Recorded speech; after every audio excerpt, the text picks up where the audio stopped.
We did what we could, where we could, but it was panic.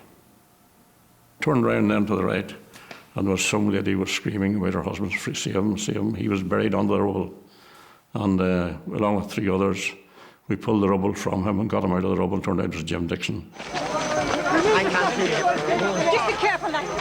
I was hit on the side of my head with a lump of masonry, which smashed my jaw badly, smashed my skull, so I was knocked out within seconds. I can't move. If you come to the right there, because the ambulance will come in from the right.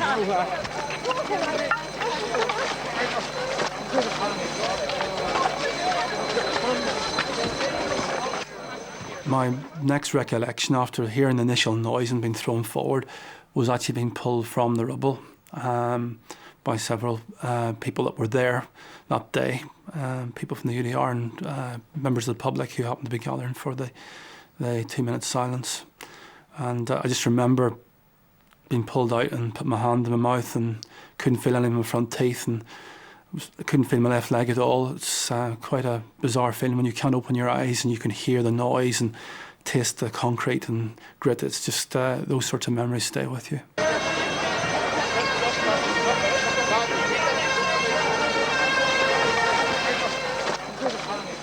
Another person pulled out of the rubble was Joan Wilson's husband, Gordon, who'd attended the service with their daughter, Mary.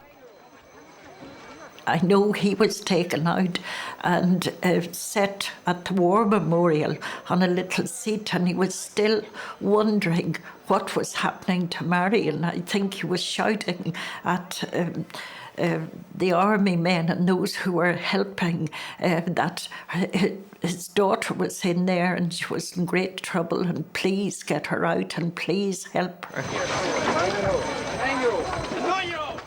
A huge slab of concrete actually landed on top of me, and it was amazing listening to the testimony of some of the people that actually pulled me out to hear that it was probably just a single slab of brick that was actually holding this concrete slab up off me.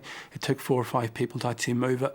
So I was just that close from death. It was really, I was standing literally several metres from where the actual explosion happened. In fact, there were people standing further away who were killed by the forces of the explosion and by the masonry that came down.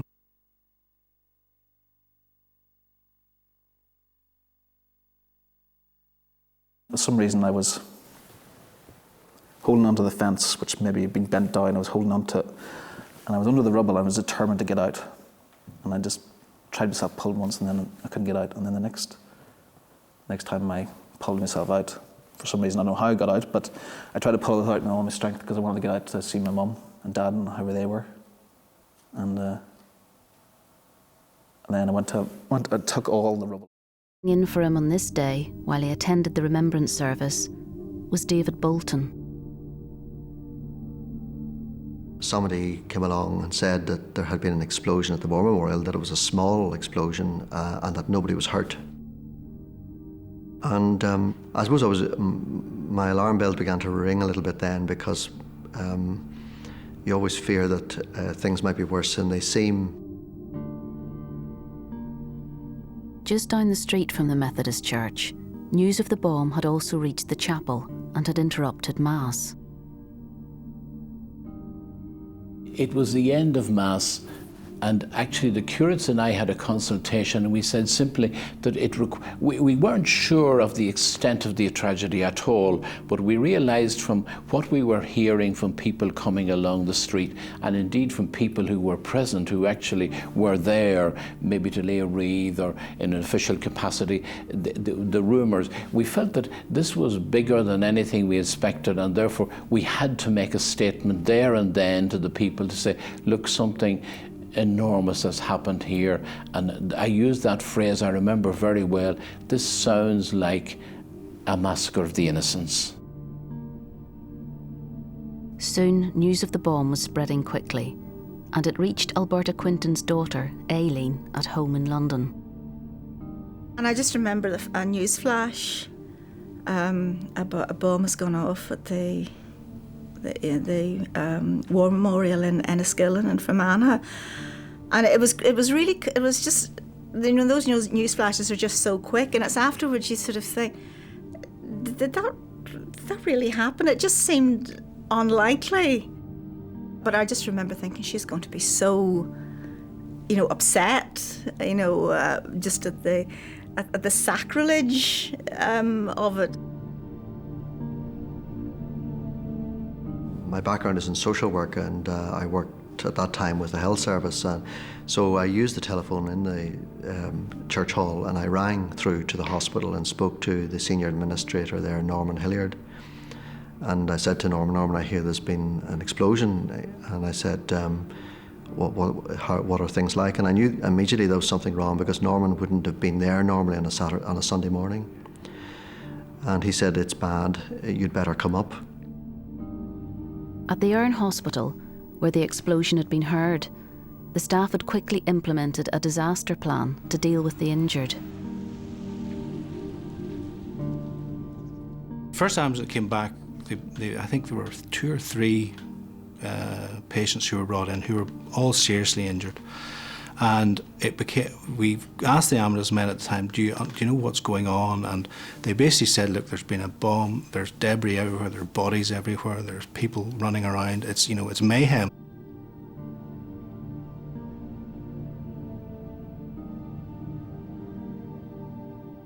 There were still a lot of people trapped under rubble.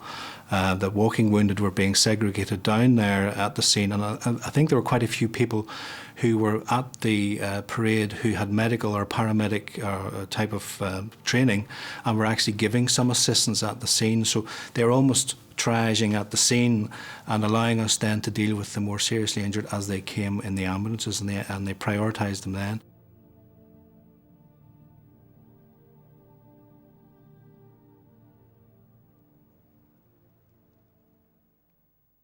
Because the injuries had been caused by falling masonry, they were all of crush injury type, mostly to the face, head and upper trunk. There were some limb fractures too.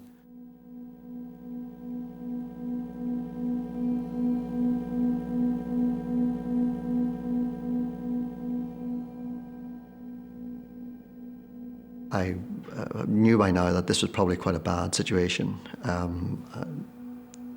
I probably didn't quite think that people might have been killed, but nonetheless that people had been hurt. And I had a sense of the chaos that was within the hospital, even from outside. And I had a very strange moment when I thought, do I really want to go in here?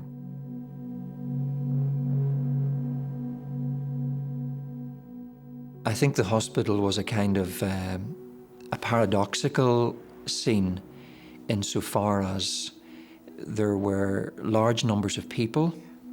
There was obviously a lot of activity, and yet, as I remember it, there wasn't a great deal of conversation. So there was, in a sense, a lot of hustle and bustle, and yet not a lot of noise.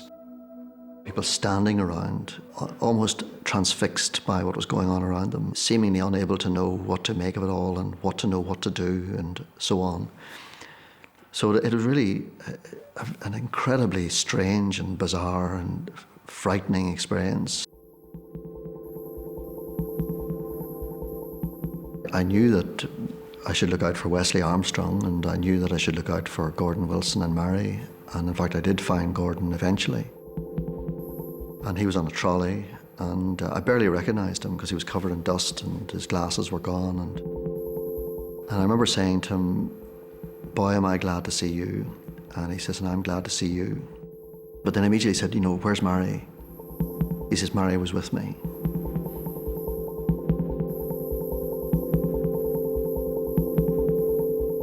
I stayed with Gordon because he was going to have his shoulder set.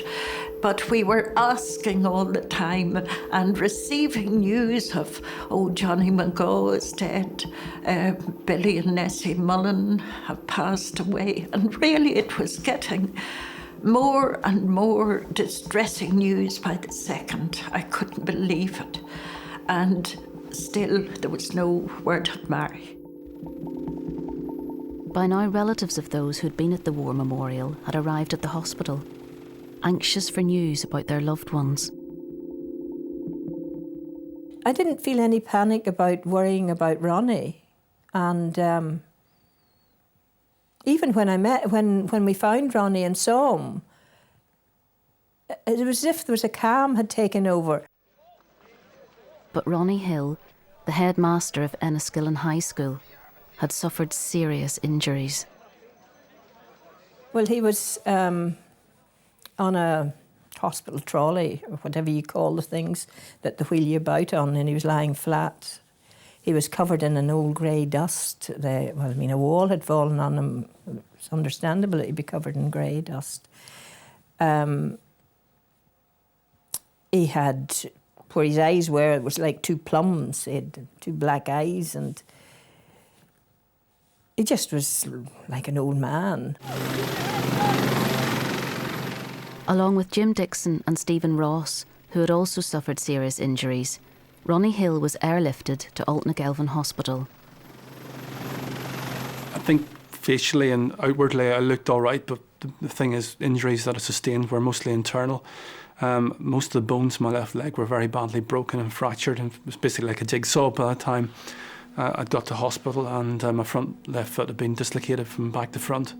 But the most serious injuries were to my face. I lost most of my front teeth.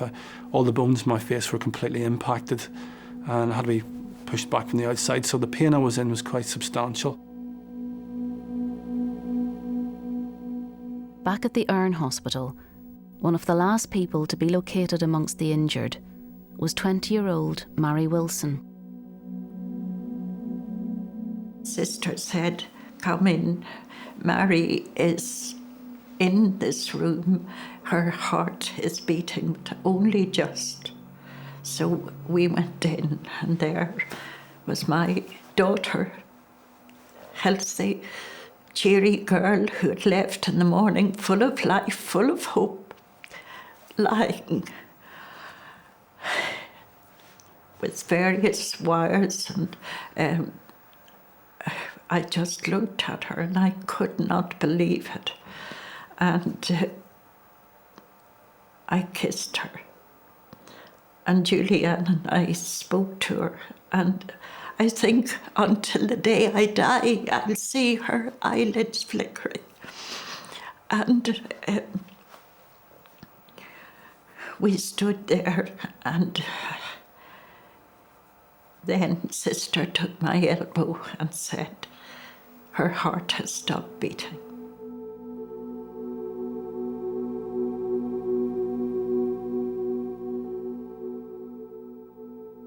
In what had become one of the darkest days in almost 20 years of the Troubles, the Enniskillen bomb had claimed the lives of 11 people.